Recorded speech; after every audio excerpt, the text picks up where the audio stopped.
Tole jolle har'a magaalaa Jimmaa keessatti argama. Baay'ee natti tolee jira. Bareedu jolle. Bareedaa miti. Egaa jolleen sirriitti jedhanii qophaa'anii eegaa jiru. Bee qophii isaan waliin qabu moolumaan ilaalla. Faana turaa turtii gaarii jolle.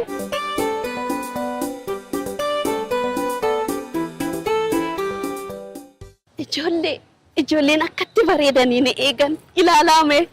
Isaanis uffata aadaatiin faayamanii jiranii. Anis wanni hafee jiru walumaan ilaaltu. Leelloon immoo mana barumsaa deemtee jirti.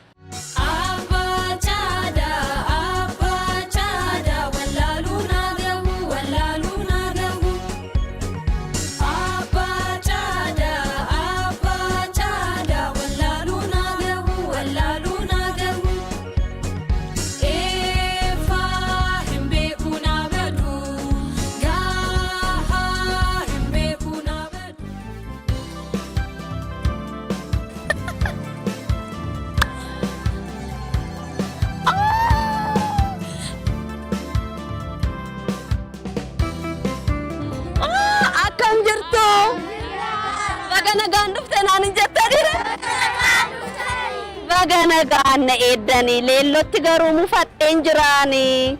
Leelloon mana barumsaa deemtee isin hin ajaa'ibu? Mufalleesin? Hundaafuu adaadoonoo? Akkatti namatti tolu. Egaa ijoollee har'a adaadoon eessa jirti? Jimmaa jirti jedhani? Egaa ijoolleen bagana gaan dhufte jedhanii na simatanii jiranii qophii isaan qaban immoo walumaan ilaallaa ammallee nu faana turaadhaani. Kottaa.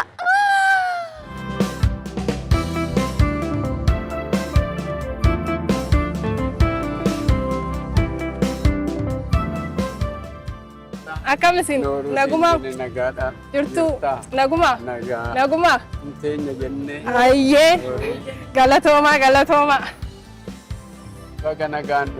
bagana gaan nu eeddanii magaalaa Jimmaa dhufte beektaa? Magaalaa Jimmaa dhufeen beeku arruman daawwachuuf dhufe abbaatamaan bira yoo dhaqan immoo waan baay'ee dhaga'uudhaan jenna isin iyyaafannee as dhufne mala akkanaas nama na gaafatu dhabe malatti wajjin cinqamaa. Akkam jirtu ijoollee nagaa keessanii an amma kunoo akka kanatti uffata godina Jimmaatiin faayameen abbaa kamaan biratti argama. Egaa godinni Jimmaa godina bal'oodha. Magaalaa Jimmaa keessa waan garaagaraatu jira. Waa'ee magaalaa Jimmaa maaliin beekamti waan jedhu abbaan tamaam waan hedduu nutti himu.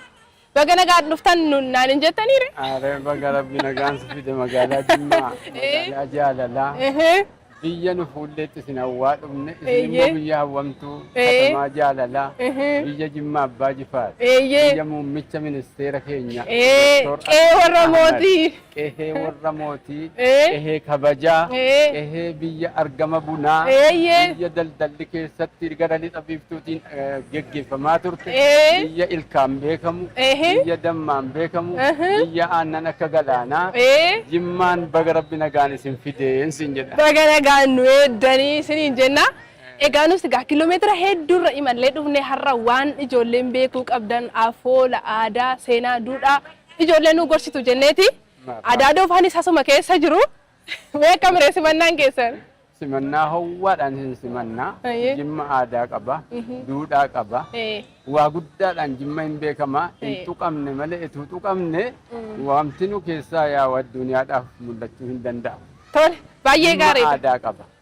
Aadaan Jimma qabu uffannaa qabee dubbannaa qabee keessummaa kabajuun himachuun Jimma dureettiidha jedheen beeka. Bagana rabbi nagaan isin fide waan dhuftaniif isin guuttattu waan nu isinii kennine dhamdhamtu.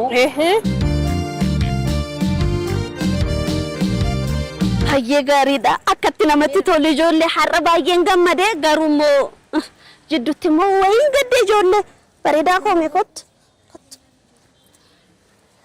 Egaa ijoollee leelloo mana barumsaa keessatti waan bareedaa tokko argannaan isa laaluuf deemte. Ani garuu gamana dhufeera.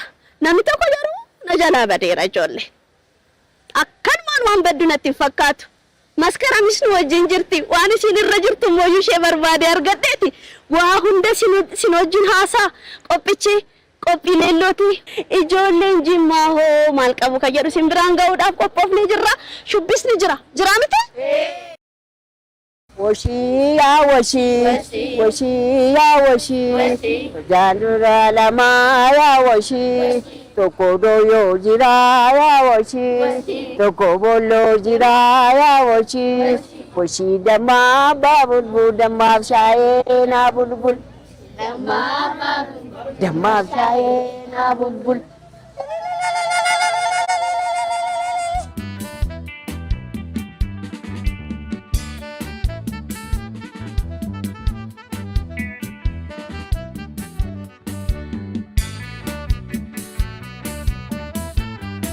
Asirtai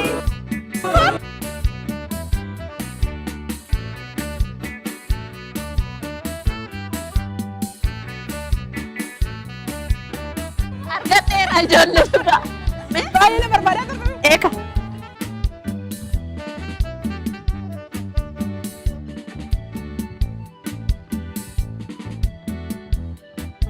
Aduuka. amma dhuftee na ajajji ijoollee eessa akka turte maal gochaa akka turte nan gaafadha miti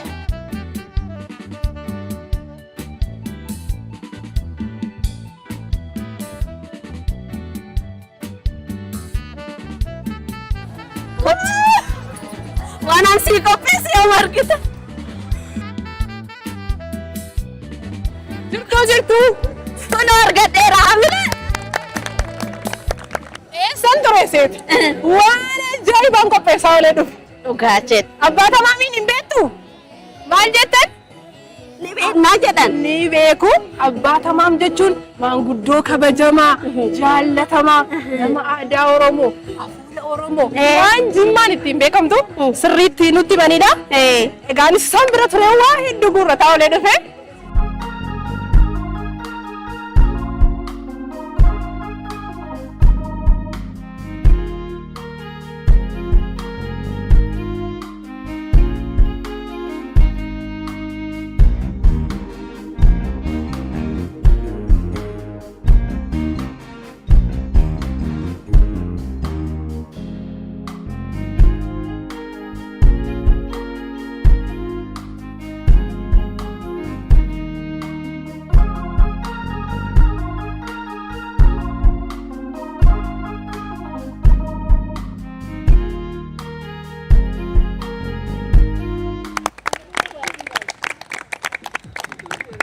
baay'ee gaariidha ijoollee osoo sirriitti sirbinee nutti tola ture ta'us garuu qophii bareedaa qabna egaa maanguddoon kabajamaan jaarrolii jedhuun gara Booranatti egaa ijoollee sirriitti nu gorsu abbaa tamaam jedhamu egaa ijoolleenis jiru hawwan ijoolleetis jiru isaan wajjin taanee qophii bareedaa isiniif dhiyeessina kaamma jennee kanas daballee jechuudha leelloon immoo iddoo biraa jirti isinis immoo waan argatte ijoollee kana bira ni jiddi hundaafuu nu faana tura.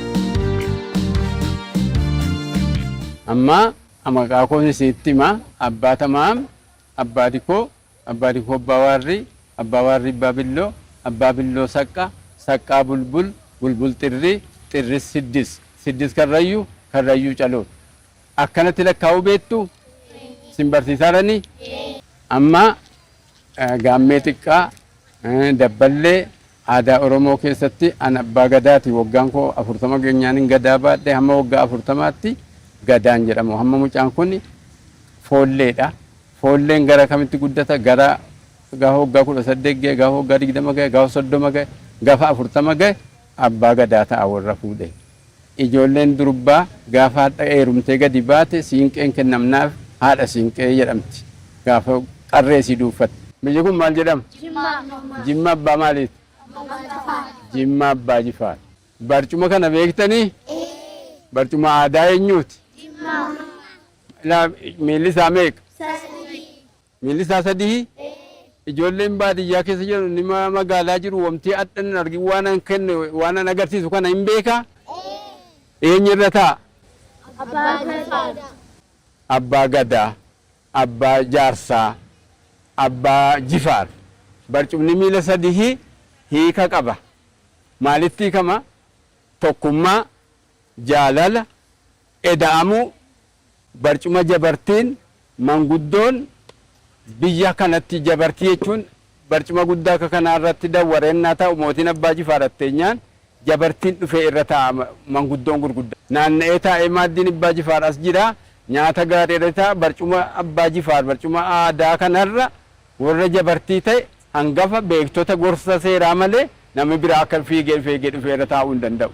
Kabaja qaba miti barcumni miila sadii tokkummaa wal jaalala eda'amuu isa kana of jalatti qaba jechuudha. Kan keessummaan qaraa dhufu kophaatti simatamuu qabanii eddeen jabartiin taa'ee maaddii taa'ee itti nyaatu kophaatti jira. Barcumni kun barcuma hangaftee irra taa'u abbaan arge dhufee dubbe irratti hin jedhu. Barcuma hayyuuti, barcuma abbaa gadaati, barcuma hangafaati jedhamee haya'ama. Akkasitti bartaniittu warri biyya keessa jiru Oromoo keessa jiru Oromummaa keessa jiru aadaan hadha himaa jiru kana hunda isaa akka himaa jiru kanatti eegdanii dhaloota dhufuuf dabarsitan jechuudha irratti guddatanii.